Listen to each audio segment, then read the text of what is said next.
It looks like just thousands of matchsticks blackened, sticking up into the sky because they've just been burned, and it looks really rough when you drive down the road there. Yeah. So even when these homes are back, the landscape is going to be changed forever, and a constant reminder of people of what has been lost. Hmm.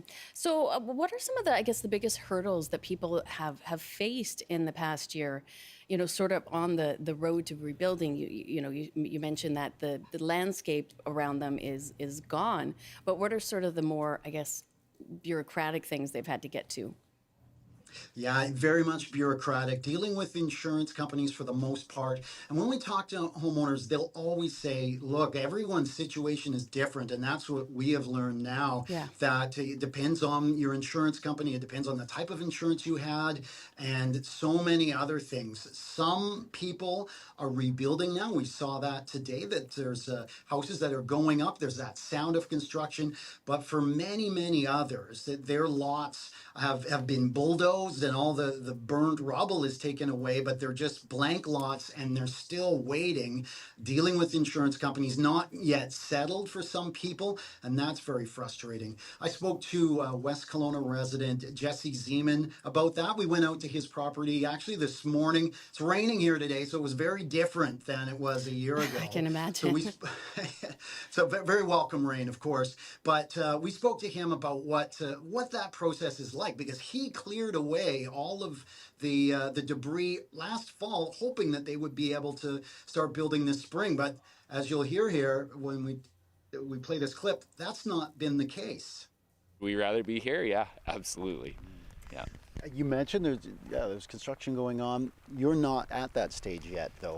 Where are things at? Yeah, things are progressing really slowly. Our insurance process has been extremely challenging. We have some neighbors that have been able to get back to rebuilding really quickly, and then we have some neighbors that have really struggled dealing with their insurance company, and I guess we're one of them because we haven't been able to start rebuilding. So, yeah, very challenging for sure. And Amy, his story is a tough one. They're still waiting to finalize things with the insurance company, as he said. Next door, his neighbor is rebuilding, and Jesse said that when he talks to people that are rebuilding, he sees like a sense of relief in their face that now it's finally they're starting the process to getting back Mm. home. So he and his family are desperately waiting for that.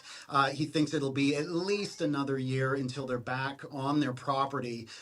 So yeah, as you can imagine, a frustrating process Yeah. for him and others that are in the same situation. I can't imagine, and so many people have been in this situation in the past few years. What are both the, I guess, the short and then the long-term plans for the area and for the residents? And I guess the short term is just getting people back in their homes, and then long term plans. It's trying to, I guess, establish living in a place that has been, you know. Changed forever by the fire. In one sense, it's not bad because that area has been burned through. The chance of another catastrophic fire that getting to that level of intensity is rare for people that are surrounded by burnt trees. But when we talk to residents like Jesse, he talks about that this really needs to be a wake up call for British Columbia and for Canada, that we need to invest more money into this prevention, into clearing Hmm. out all of the fallen logs and trees, and doing all that mitigation work that scientists and First Nations people that have been doing it for centuries tell us works to help take away a lot of the fuel that these fires used and burn to get up to that intensity. So, and I think that's something that many people are understanding now, and they're hoping we take a different approach in British Columbia going forward, investing more money in preventative steps and less in the very expensive cost of trying to deal with fires once they get established. Hard to believe it's been a year, Brady. Thank you so Indeed. much for giving our audience an update. All right. Thanks, Amy. All Thanks right. for having me. Take care. That's CBC reporter Brady Strachan. This is BC Today, and it is 12:13. More than 3 weeks after a fast-moving wildfire forced thousands of people to flee out of Jasper, residents will be allowed to return home today, but not everyone will be able to stay.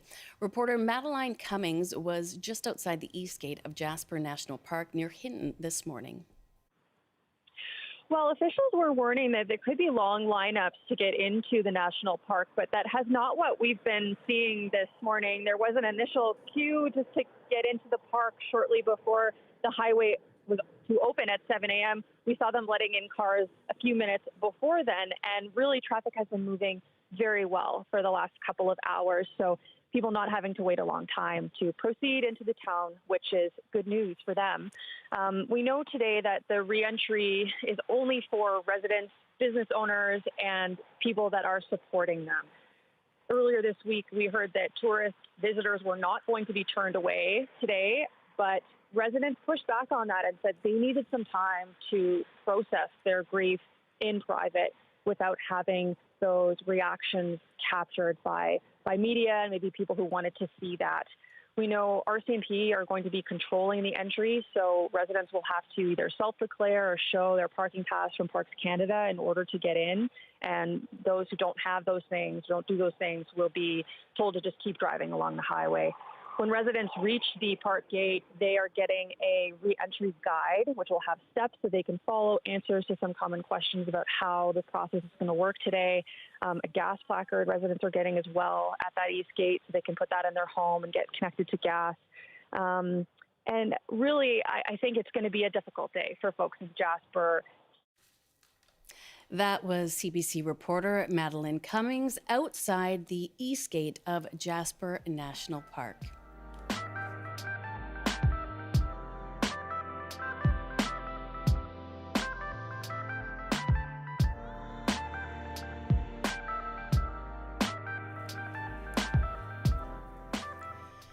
Transportation in the Lower Mainland received two big announcements this week. Premier David Eby announced a new $2.65 billion Highway 1 expansion project from Chilliwack towards Abbotsford to deal with congestion on the Trans-Canada. This continues the previous stage of widening the highway, and while construction is expected to start this year, it won't be completed until 2029. Meanwhile, Transportation Minister Rob Fleming announced that the long-planned Surrey to Langley SkyTrain extension will take at least a year longer to complete and will cost $2 billion more than estimated in 2022, with the cost ballooning to $6 billion. So we're asking you, how should we reduce congestion on the roads? Call us at 1-800-825-5950, 604-669-3733, pound 690 on your cell phone. You can email bctoday@cbc.ca. Joining me now is Denis Agar, Executive Director, Movement Metro Vancouver Transit Riders, a transportation non-profit. Hi, Denis. Thanks for joining us. My pleasure. So tell us about what you've found sort of looking into widening roads to ease congestion. Sure. Well, we can all picture in our minds, I think, the cities that have tried to ease congestion by widening highways. Los Angeles, Houston, parts of Toronto. These are places that have 18, 25 lane freeways. And it didn't work, right? I think there's a phenomenon that a lot of state and provincial ministries of transportation need to really come around to, which is that when you put each individual traveler in a big metal box that's like 10 feet long, they just take up too much room. It doesn't scale up. And so that's what the scholarship shows. That's what experience shows, that you keep widening highways, you tear down homes and businesses, and you still don't get anywhere because those highways fill up in a matter of months. Cars just take up too much space. And Now Movement is a transit advocacy group here in the Lower Mainland. And you know, this new Highway 1 project includes HOV lanes and buses on shoulder lanes in some sections. In order to have more transit, don't we need to have these kind of projects to provide the space for more transit? Yeah, I mean, bus lanes are awesome, and many kudos to the province for putting bus lanes on Highway 1. But ultimately, we know based on their messaging that the real focus of this is to add more capacity for cars by adding that HOV lane. And I'm looking at the cost, right? It works out to being 330 million per kilometer. The new price for the Surrey Langley SkyTrain is 375 million per kilometer. Right. So it's not all that different. And we know that transit does alleviate congestion. And what I've been seeing in terms of the people riding transit, BC Transit in the Valley, is that they're crying out for more transit. So I really think that this 2.65 billion could have been better spent on something really transit focused. I'm going to take in a couple calls now, if you don't mind, Dennis. Kathy and Whistler, hi, thanks for joining BC today. Hi. What are your thoughts on, sort of adding more roads to decrease congestion? Well, I really agree with your caller, your speaker, sorry, your guest, that what happens is transit gets trapped by traffic, and so it becomes. Here in Whistler, what happens is that our transit gets jammed up by the fact that we only have one lane in, one lane out, and it means that the buses are stuck with everybody coming in, coming out. Having transit lanes really would be helpful, but also thinking along the lines of regional transit. You have here in Sea to Sky, Squamish, a lot of people are working in the lower mainland, and so that's more cars in. So if we had regional transit, there'd be more opportunity for people to take transit and fewer cars, because once the cars go in, you also need increased infrastructure like parking, and with e-vehicles, also more infrastructure for them as well. Kathy, I thank you for those points, and Dennis, I see you nodding along as well. Is it's sort of that logic of if you build it, they will drive it, and so you bring all of these vehicles into a place, and then what? You do need that infrastructure for them. In terms of transit. TransLink has announced a funding gap of more than $600 million in 2026. So if they aren't able to reduce the costs of what they're operating, will increased ridership be possible? Will it even make a difference if they're threatening to have to reduce service? Listen, this region falls apart if we don't find a way to keep service at least at their current levels. We know that TransLink's network is bursting at the seams. There's overcrowding left and right. People are getting passed up by 4 buses in a row because TransLink doesn't have enough buses to run on the road. So we need not only to fill that hole, but to expand transit. And it's not a zero-sum thing, though, right? Because what is the alternative, right? The alternative is we do have to keep spending billions on these freeway expansions, right? Like, we can't just not expand roads and not expand transit. We just know that the expanding roads option is going to cost a bunch of money. It's going to tear down a bunch of homes and businesses, which means less property tax revenue. It's going to put a lot more cars on the road. It means that if you want to use a highway, you have to spend $30,000 just to get a car to go on the highway. All of these costs that we never really talk about the alternative to investing in transit. So to my mind, the biggest bargain is to find a way to fund the transit that people need, right? And the amount has grown because there are more people in this region. So we need to figure that out, and then figure out a sustainable funding source for transit in the region to grow, hopefully from all 3 levels of government. All right, I'll take another call in now from Peter in South Surrey. Hi, Peter. It's Jeff, actually. Oh, Jeff, I'm so sorry. I was looking at the wrong one on my prompter there. What are your thoughts on the topic today? I think we should have dynamic road pricing, which means that there would be a nominal toll starting at even zero, depending on where you're going and what time of day it is, that would be charged automatically to your credit card, irrespective of the infrastructure that you're going across. And for example, putting a toll on only new bridges makes no sense, because not only do you divert traffic away from the new bridges, as we found with the Port Mann, you actually create problems elsewhere. So you don't pay less to go on an older ferry. So why should you only pay a toll on new infrastructure? It makes no sense. So this plan would not only generate revenue for the government, but and for the transit users, but it would also you would be able to use it to feather traffic over key congestion points like the George Massey Tunnel. And I'll give you an example of I live in South Surrey, and I drive by the South Surrey Park and Ride every day. And originally it was free, and it was completely full, and there was no room for anybody. So they spent millions of dollars to double the size of the Park and Ride, and to pay for the improvements, they started to charge for the Park and Ride. Well, now if you drive through it, the new parking lot is completely empty. So sometimes when you put a nominal toll on, you find you might not need to replace that infrastructure. And I'm thinking of the Massey Tunnel. If we had a nominal toll on all the crossings across the Fraser River and North Shore, you might find that you might not need new bridges and tunnels. That's my comment. Thank you for that, Jeffrey. Dennis, what do you think about, sort of this pay for what you use, depending on what time of day you're driving on certain routes? Pretty spicy topic. We know that the It is a provincial spicy NDP. take. Yeah. The provincial NDP have said they're not going to put any prices on roads. Yeah.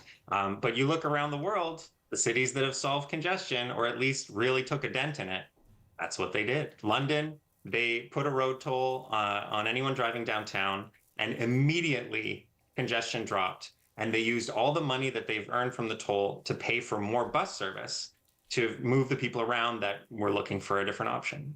So you can, and bus ridership exploded, and bus speeds exploded because there was less congestion downtown. So that's the kind of thing we could have if we wanted. And I agree. We perhaps need to have cast a wider net around the world and see what is working in certain areas. Dennis, the province is focusing on increasing density around transportation hubs, but are they providing enough of that infrastructure to really support transit? I think we need more infrastructure, period, right? Like we need more schools. We need more transit, more buses, more trains, more everything. I guess that's kind of just part of being an advocate is we want more, Yeah. right? I don't think that's a reason to stop. I think we need to move faster than we are in terms of building homes near transit. Because if we don't build the homes near transit, the homes get built in farm fields, which one is bad for the environment, sure. But that forces people to use different infrastructure, right? Like in the farm fields in Langley, Abbotsford, Chilliwack, people are driving really long distances. And that's what's creating the need for this new freeway expansion. And that's not the kind of region that I think we want to build out, where everything's suburban. We don't want this region to turn into Houston or Dallas. And so it's kind of a chicken and egg problem. And It is I very think much. the move is we just really need to allow apartments all across the region, especially near SkyTrain stations that have almost none, like Nanaimo. Very good point. I wish we had more time today, Dennis. We'll have to have you back on. This is obviously, I think, touched a nerve for a lot of people. So I appreciate your time with us today. Thanks for having me. That is Denis Agar, the Executive Director of Movement Metro Vancouver Transit Riders.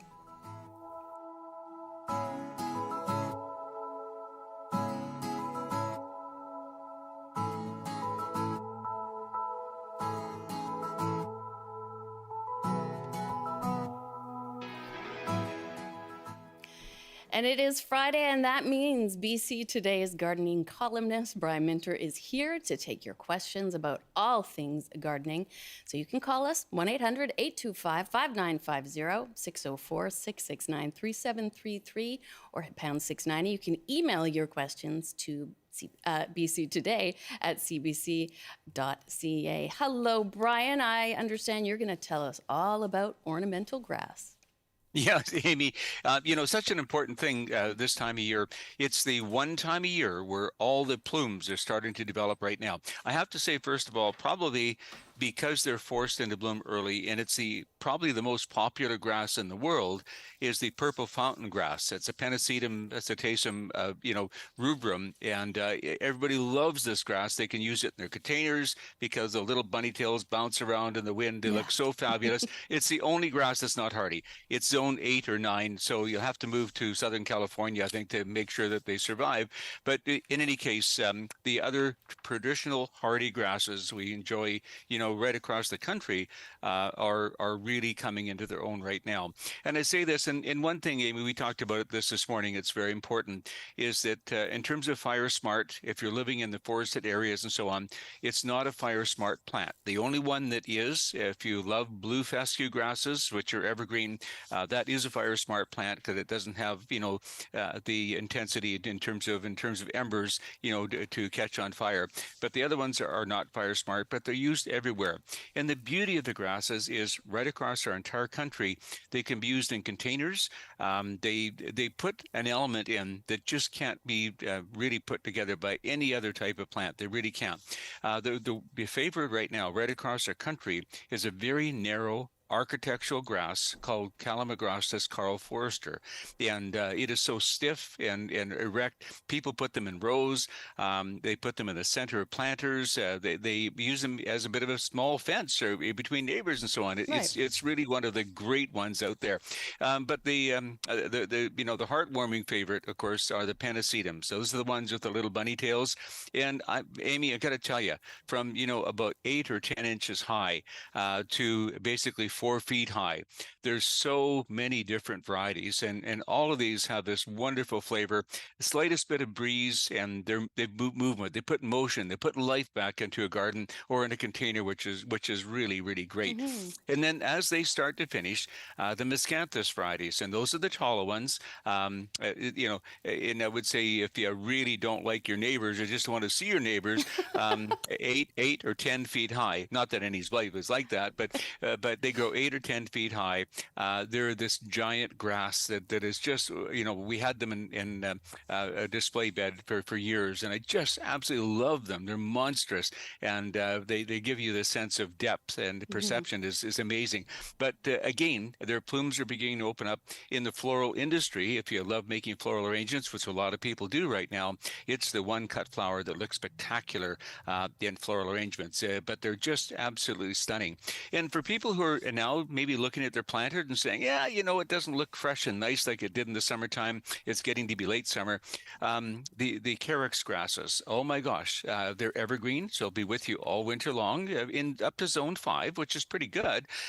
White and green, cream and green, spectacular new varieties coming out all the time, but they spill over a container, and people are now using them in hanging baskets because of that beautiful spill, which you can enjoy all winter long, mixing them with heucheras, and you come up with this amazing and beautiful look because of the carex grasses.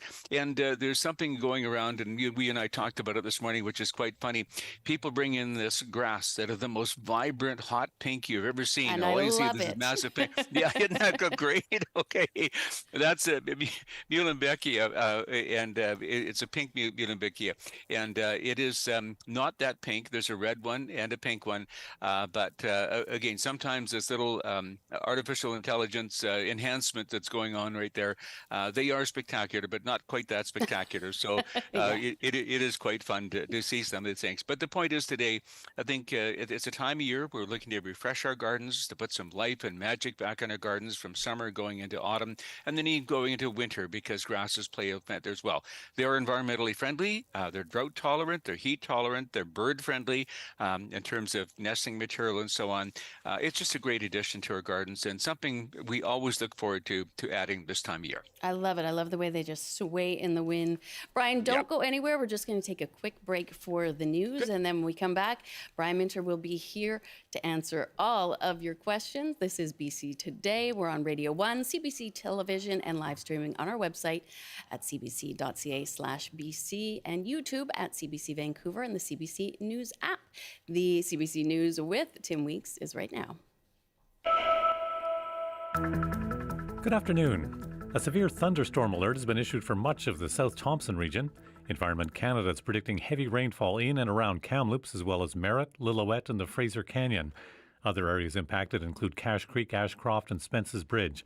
There's a heightened risk of debris flows in waterways close to the burned-out forests. 2 rock climbers were injured by falling rock on the Stawamus Chief yesterday. First responders had to carry out a technical rescue using a helicopter to get the 2 off the face known as the bullet heads. The 2 were then transported to hospital. And Interior Health says emergency room services in Oliver will be unavailable starting this afternoon at 1 o'clock. The ER at South Okanagan General Hospital will be closed until 12 p.m. tomorrow. Interior Health says patients can access emergency care at Penticton General Hospital during that time, or they should call 911. Looking at the forecast for the North Coast, a mixture of sun and cloud today with highs to 19.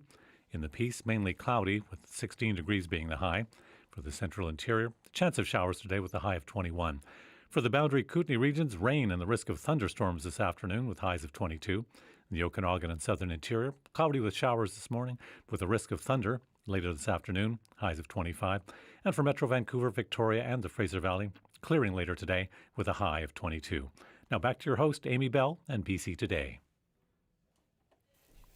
Tim, we have Brian Minter at our disposal. Any burning gardening questions for you? Thank you. I'm going to take that as a no. You don't have anything for Brian? I'd have to double check, but since I don't have much gardening space, it'd be something they could put on a planter or put on a balcony. I have the space. I don't have the skills. We'll have to get to the bottom of that. Thank you so much, Tim. And for more on the top stories in your region, tune into your local afternoon show today. In Metro Vancouver, here's what's coming up on the coast. Hi, Amy. Belle Puri here, sitting in for Gloria Makarenko. Coming up on our next show, it's been a year since the McDougall Creek wildfire destroyed many homes. Thousands of people were forced to evacuate West Kelowna. We're going to hear from a resident who lost a home and talk about the damage that was done and how recovery is progressing 12 months after the incident. We're also going to revisit some of the exciting stories for Team Canada at the Olympics. One of them, of course, was our beach volleyball team, who defeated global heavyweights like the United States and Switzerland. We are going to have one of the team members in to talk to us. On the Coast starts at 3 o'clock. Talk to you then. Belle Puri, thank you so much. You can hear On the Coast on CBC Radio 1 in Metro Vancouver and anywhere on the CBC Listen app.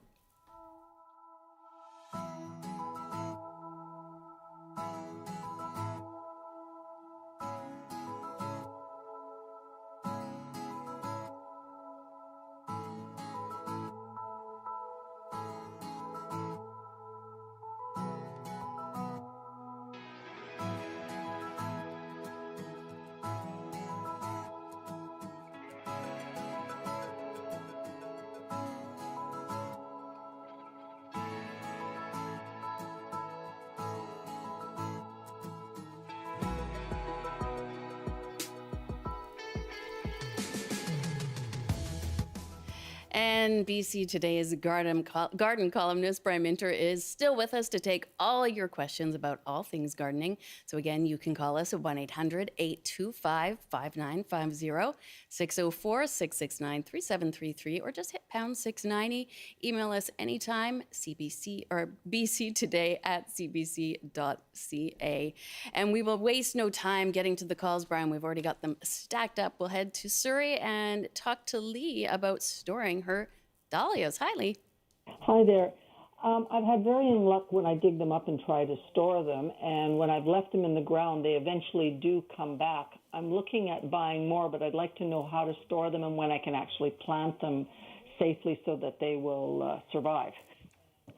Yeah, Lee, great question. And dahlias are just now making that incredible display in our gardens, and they go right till November. And that's the thing. It is one of the last flowers to give us color in the garden, and because they will take the cold and, the rainy type of weather to the end. But once we get into November, depending where we live in the province, winter is out there, and it's time to cut them back. And so what you normally do would cut them back to about 4 or 5 inches above the ground, cut those stems back, and then carefully, and not with a shovel, but with a fork, get underneath and lift up the dahlias. That's really the most important thing. Shake all the soil off, and please don't wash them. It gets a bit of moisture into the tubers, and they sometimes, because of that, will not dry out properly. So just get them as clean as you can, shake them out, and then set them aside, ready to be stored for the wintertime. Now, basically, getting them dry is the most important thing. And we want to keep them in an area. The old-fashioned root cellar we had many years ago was a perfect spot for them. Humidity is right and so on. But essentially right now, a cool garage would be great that doesn't freeze or doesn't freeze hard. I like putting them in something like sawdust would be perfect because sawdust will absorb any extra moisture, which is good. Sawdust is a great insulator as well. So what I do is basically once they're completely dry, take a box, not a cardboard box, a wooden container, plastic container that you have, put sawdust in the bottom and layer them all the way through that and hold them at a cool temperature. I would say in the Fahrenheit 40 to 50 degrees, 55 degrees in that range, 10, 15, 20 degrees Celsius. That would be absolutely ideal to keep them cool and keep them dry for the wintertime. Nothing more than that. It's a lot easier than hoping that winter, like last year, was so cold. We did lose a lot of them, but that's what I would do, Lee, honest. Unfortunately, I live in a house with a carport, no garage, and I don't have great storage, so I'm kind of stuck. So that's why I was looking for alternate ways to keep them. Yeah, you know what? On the south or west side of your home, if you have an exterior home, if you can dig an area down a wee bit below the ground and basically store them, of course, usually we have an overhang on the south or west side. I would not be afraid to dig a bit of a trench down there. I would say 24 inches would be safe. Put some sawdust on the bottom or even bark mulch on the bottom and on top. And basically where it stays dry up against the house all the time. If that's the only option you have, I would take advantage of that, Lee. Not too hard to do, but in a situation like that, they're very, very safe. They really are. I just worry about the intensity of the cold in our winters, taking them out for you. That's my biggest worry, Lee. All right. Thank you so much for that call. Good luck with your dahlias, Leah. And Ron in Victoria. Hi, Ron. Hi. Hi. What's your question for Brian? Hello, Brian. How are you? Hi. Good. Thank you. Good. I have a pear tree that in recent years has been very productive. I usually do the dormant oil sulfur treatment in the wintertime, and I did that again this year. This year I have very few pears, and I'm just wondering, is that a common thing this year, or could it be that the tree is aging out? And it's been here for more than 10 years, maybe more than 15 or 20. Yeah. Ron, such a good question. It really is. First of all, the most important thing to do is when the tree is dormant, you can actually see where the buds are going to form, like little spurs on the pear tree. So you have a sense of what's going to happen. But when the blossoms open in the spring, and this is where we get into trouble, is if the blossoms are open, we do not see pollinators around. And depending on how big the tree is, of course, just get a Q-tip up and start pollinating yourself. We can do a better job than the bees do if we just pollinate. Remember, different varieties of pears, not the same variety. You have to go from one variety of pear to a different variety of pear for cross-pollination.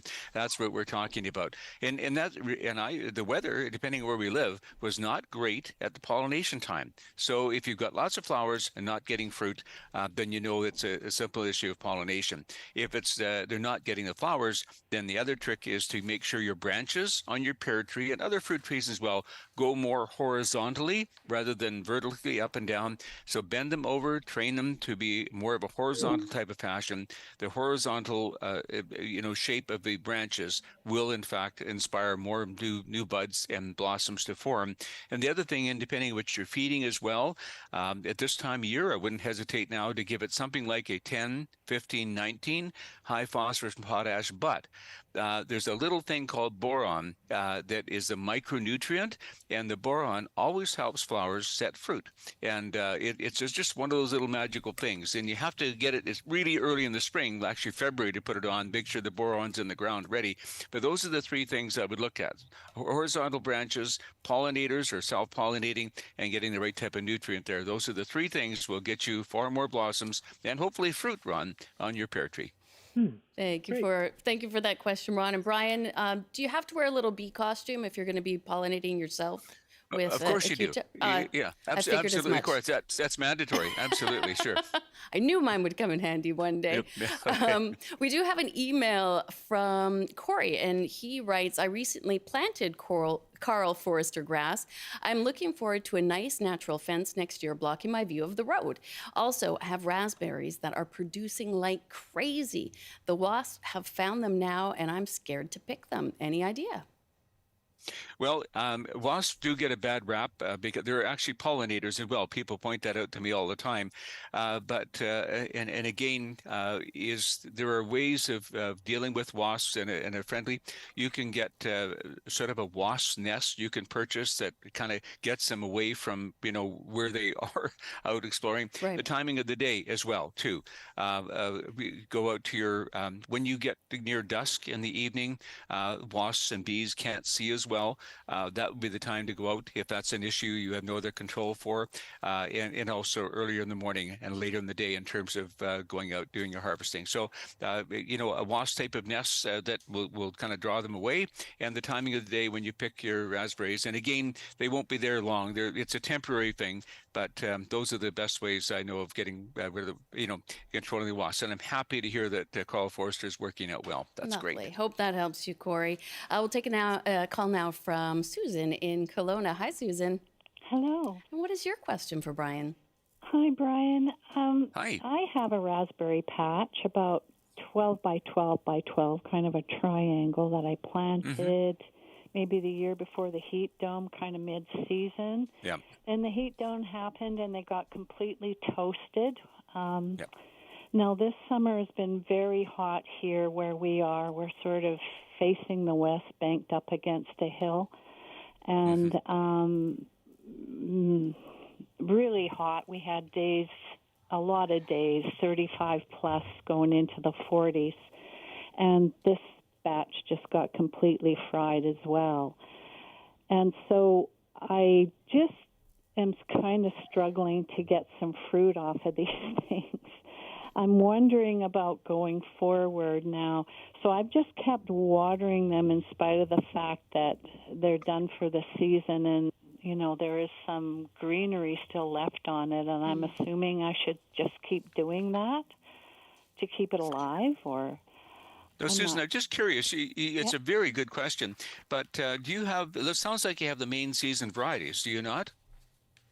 Sorry? Of raspberries? The main season varieties, those are the ones you're growing? I believe so, yeah. Yeah, you know what? I'm going to suggest that maybe leave some of those there. And remember, last year's canes that are coming up now this year are going to be next year's best producing vines. So no matter what you prune back or cut back, this year's canes that are coming up now will be next year's fruit. So save at least 4 or 5 of those on each clump for next year. But I'm wondering if some of the everbearing varieties might be a better option for you. And I say that because they flower later as the temperatures start to get cool. They go right into September, and there's some awfully good varieties of everbearings out there that will produce right into September, often going to September, into October even. So basically, and what you do with them is prune them right to the ground, and that the new growth come up, and that'll start producing a little bit later. So Susan, I'd be inclined to take out some of the main season varieties, particularly the ones that are not doing as well for you in the heat, and but I would also maybe suggest putting some of the everbearing varieties in. You could probably do that now to try and get a good crop for next year. And Susan, one more thing that we're seeing a lot of in some of the growers right now too, if you could make a bit of a frame, it's not a huge area, framework over top, maybe get rebar, for example, some long rebar, put it on both sides, can control them together. So you've got a framework over top. And what I would do when we're getting the heat, get some shade cloth, about a 50% shade cloth, and just put it over top of this frame when we're getting that intense heat. That will take the intensity away from the berries, and you'll be surprised how well they'll do in that situation. So there's a few things we can do to make sure you get fruit. All right, Susan, hope that really helps. And thanks so much for your call. We'll head out now to Russ in Nanaimo. Yeah, thank you, Amy. Hi, Brian. A question for you about the summer pruning. I'm talking blueberries and peaches and apples and all that good stuff. A lot of information online will tell you, wait till the wintertime, at least 80% of it. Only do it when the plants are dormant. Now, some folks do recommend putting in the summer. I wanted to get your opinion on it. Well, I wrote an article in the Vancouver Sun about 3 or 4 weeks ago about summer pruning and how important it is, because I obviously believe in it. I look at it this way, Russ. It's often wasted growth. Number one. So you've got all this growth going nowhere. Why don't you take some of it out now and give the tree? It does a couple things where you have a real cluttered tree. Now, my trees are growing up against a fence, so it's a bit different.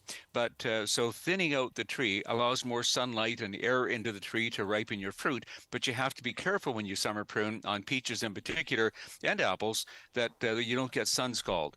But no, pruning it back, and I take some of those branches would look like a sucker, but when you prune them close to the branch, they go back to, basically I leave 1 or 2 knuckles, like knuckles on my finger or nodes on a plant, and I'll often get a spur coming out of there and developing there. So I like doing that. And peaches, for example, just a cluster of branches right now. And so thinning that out, getting more air to allow your peaches to ripen more effectively is a great thing to do, because there's just so much growth out there. Grapes in particular right now, they're just massive vines everywhere. Thinning them out, taking them out. There's so many trees that would really benefit. Japanese maples, another one that are getting too big and not the shape you like. Summer pruning is the best time to be able to do that. So Russ, depending on what it is, I think intelligent, smart, thoughtful pruning is a really good way to get you better fruit, get a better production in the future. And you could do training of branches too. They're not going in the right direction, bend them over and train them to go in we talked about horizontal for apples and pears and plums and prunes and so on. So lots of things you could and should be doing this time of year. So I'm a big fan, Russ, of summer pruning. Hope that helps you with your pruning, Russ. Thanks so much. Brian, I have another email, and this one comes from Trudy. She writes, I had a bumper crop on my young apple tree this year. I'm in Maple Ridge, but virtually every apple was infested with little maggots. They burrowed their way through the fruit, causing it to rot quickly. The whole crop was totally inedible. For me, not the worms, and it was very disappointing. Can you advise the best approach? Yeah, first of all, where we can paint the trunks of our trees white, that's the first line of defense, because a lot of insects that crawl up this tree it will not go near it if it's white, because their predators will see them. So that's one defense. And the other thing is we do have a chrysanthemum derivative left on the market. It's called permethrin.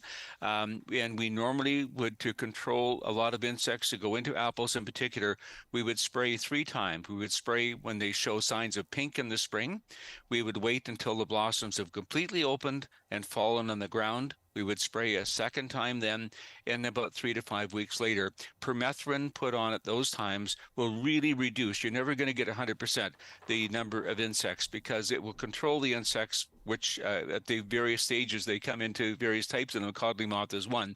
But you can do that. There's codling moth traps you can put out on the trees, and it's really, when we have a tree, it's a learning process. What works for us? What's working in terms of success? So codling moth traps, painting the bark white, permethrin put on at various times, and keeping the bottom of the tree clean of apples and fruits in the fall. Get all that stuff away. Those are little secrets to make sure you get as much as you can as really good, clean fruit without the insects inside. Yes, Trudy, hope you can enjoy your apples and not just the maggots soon. Me too, yeah. Keith, in Vancouver, you have a question about your pear tree. I do. Thank you for taking my call. Oh, thanks for calling in. Thank you. Quick history. About a 50-year-old 50 pear tree has pear trellis rust. Then there is juniper bushes about 100 feet away at 2 different neighbors. They're not willing to part with them. They're well established. They're about 3 feet across each. The next pear tree that I know of is about a mile away. So I am wondering if, after the fruit is ripe, if I strip all the leaves off the tree, will that break the cycle? Probably not. You're absolutely. I love the fact that you are very, knowledgeable about this pear trellis rust situation. Back a few years ago, the British Columbia Landscape and Nursery Association, through the provincial government, were actually asking people to remove the junipers, and they would replace them with another plant for them. That was quite a significant program, and it did work out pretty well, Keith. But unfortunately, the program's not there, and if the neighbors are, even if you offer to replace them with another tree or plant, other than juniper, that's kind of your only option. But in stripping the leaves off, I think that would be a temporary situation. You say the only other pear trees, a long ways away. If you want it for a grower fruit run year, it's worth a try. But I somehow don't think that's going to be enough to get rid of that problem. What I do though, old-fashioned garden sulfur, as soon as I see any sign of rust on the pear leaves, I would use old-fashioned garden sulfur.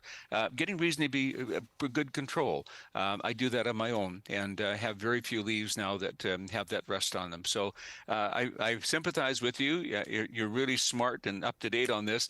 But if you want to give it a try, give it a try. That's how we all learn, Keith. But I love your attitude about the whole thing. That's great. All right, Keith, thanks so much. And Virginia calling in from Fort Langley. Hi, Virginia. Hi. What's your question for Brian? Brian, I have a question about Joe Pye weed, which has been growing like mad yep. On our property for years. But this year, I saw the leaves were kind of alarmingly folding inward and so on. And I looked, and there were some pretty nasty-looking bugs in there. Mm-hmm. I have some spray that I could put on the leaves, but I'm afraid to spray it because, of course, this thing is going to be swarming with, well, it is now, swarming with bees. That's why we keep it. So I'm afraid I'll harm the bees. Yeah, and Virginia, I think you're absolutely right. I get a little sneaky, though. If I'm not happy with the quality of the plant, we grow lots of them in containers, and I think if they're too tall or too leggy or too ugly, I cut them off. And even I did that, I think, probably 3 or 4 weeks ago. All of a sudden, new growth is coming, full of buds and blooms again. So sometimes a pruning, keep an eye on your plant, as we're all supposed to be doing. And if you're just not happy with it, that's the issue. Because they're dormant, they're herbaceous. And you bring up a very good point. I think all of us, at least once a week, should take a look at our plants to make sure they're healthy and clean. And we don't want to put even anything out there when we've got so many pollinators, butterflies and whatnot coming to the eupatorium. Good thing, but my secret weapon is just pruning them back a little bit earlier. They'll reflower and be absolutely fine. A little bit shorter, but they'll still be great. Okay. Thank you so much. It can stand. Thanks, Virginia. Thanks, Virginia. Okay, as they could. Yeah. Have a good weekend. Brian, we've got time for one more call, and it goes to Annie in Burnaby. Hi, Annie. Hi. Hi, Brian, and thank you for all the great info. I've been making notes. Thank you. My question is, I have a bay tree that had grown very large, about 15 feet tall, and most of it died after last winter. And there's some new growth coming up from the bottom. Does it make any difference if I cut off all the big dead branches up above? Would that hurt the tree? No. Best thing you could possibly do. Anything that's really beat up and whatever, allow that new growth from the bottom. Because remember, it has a pretty good root system right now, and more than you would normally. So that growth, once you get rid of the other, dead parts of the tree and get it cleaned up, is going to grow extremely rapidly. And go cut it off as soon as you possibly can. I would also feed it probably some time-release nitrogen, like a 14-14-14, to help that growth come along.